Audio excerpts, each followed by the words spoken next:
Procrastination has been around as long as humans have existed. I should probably take out that trash. Nah, I'll do it later. I should go out for a run.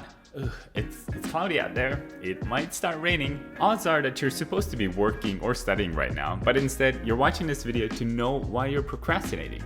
And great choice, by the way. It's not that we don't know that we're procrastinating. Oh, we know. It's that often we don't know why we're procrastinating. On average, we spend about 55 days out of a year procrastinating. Not trying to brag here, but I can be a pretty good procrastinator. I could spend hours on my phone doing nothing, maybe even refreshing the same page 10 times, hoping that something different might pop up. Anyways, back to the main point. So why do we procrastinate? The first reason is perfectionism.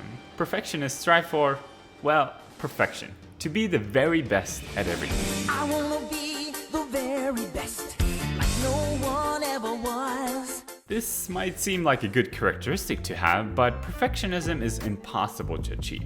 There's always something we can do better, no matter what we're trying to make perfect. As a result, perfectionists end up putting it off because they feel they won't do something well enough, or they might wait for the right moment and opportunity when all the stars are lined up. So in order to overcome perfectionism, we need to reduce the importance of doing things perfectly or at a perfect time. It's okay to make mistakes, and you might not get 10 out of 10 on whatever you've been putting off, but by at least trying, you're doing something instead of nothing at all. You can go for what is necessary instead of the whole big vision. When I was thinking of quitting my job to start content creation full time, I was waiting for a perfect time to quit.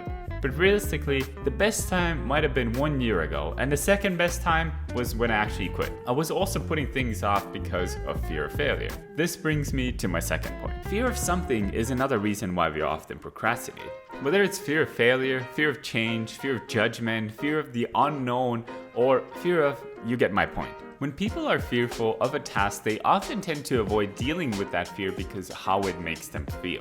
It raises their stress levels that can be relieved through procrastination. For example, a student who is afraid of failing tests might think they are stupid, and to avoid that feeling, they keep procrastinating. This can often lead to actually failing and experiencing this feeling, even though it could have been avoidable without procrastination. In order to deal with this, identify and question your fears. Try to figure out the fear you're experiencing and question those fears by asking yourself, what are you afraid will happen if you fail?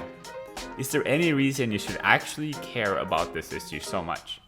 By better understanding these fears, we can actually start overcoming them. Sometimes getting yourself into the right mindset by watching some motivational YouTube videos can help as well. Develop self-efficacy to improve belief in your ability to do those things you're fearful of. This can snowball and increase your self-esteem as well, which can be another source of procrastination for us. Procrastination is caused by the negative self-talk of a person with low self-esteem. Many of us have struggled or currently struggle with self-esteem. Being too hard on yourself can get in the way of your motivation. Self-esteem issues usually begin early on or can develop as a result of stress and anxiety. It might be a past trauma that you need to heal from, or maybe you need to surround yourself with positive people to help you boost your self-esteem. Having a coach or a mentor can help develop positive mindset that leads to healthier self-esteem. Okay, don't lose focus now, because the next point is trouble focusing. You keep doing what you're doing and suddenly you lose focus. You start working on another thing, then another. The next thing you know, you're watching baby shark videos on YouTube.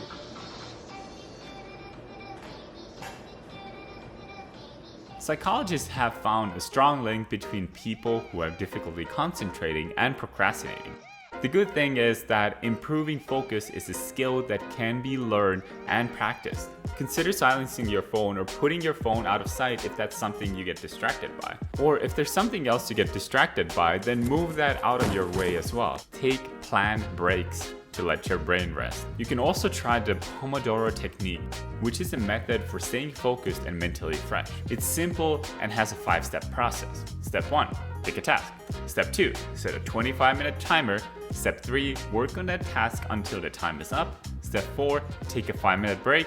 Step 5, every 4 Pomodoros, take a longer 15 to 30-minute break. If you can't decide which one of the reasons of procrastination you are impacted by, you might have trouble making decisions that can also be cause of procrastination. You might be standing in a line to get some ice cream, but it seems difficult to make a decision because there are about 30 flavors and you need to make a decision quickly because you are the next one in line. I can potentially know what flavor I want if there are 30 of them written on the board. On top of that, I'm a slow reader.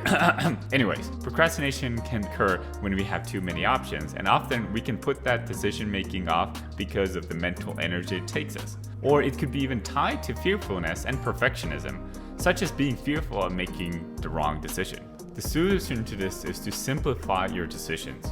Ask the ice cream shop to reduce the number of flavors they have available.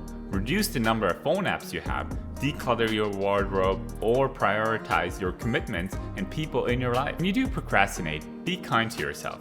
It happens. Research has shown that if you forgive yourself for procrastination or anything else, you're more likely to succeed.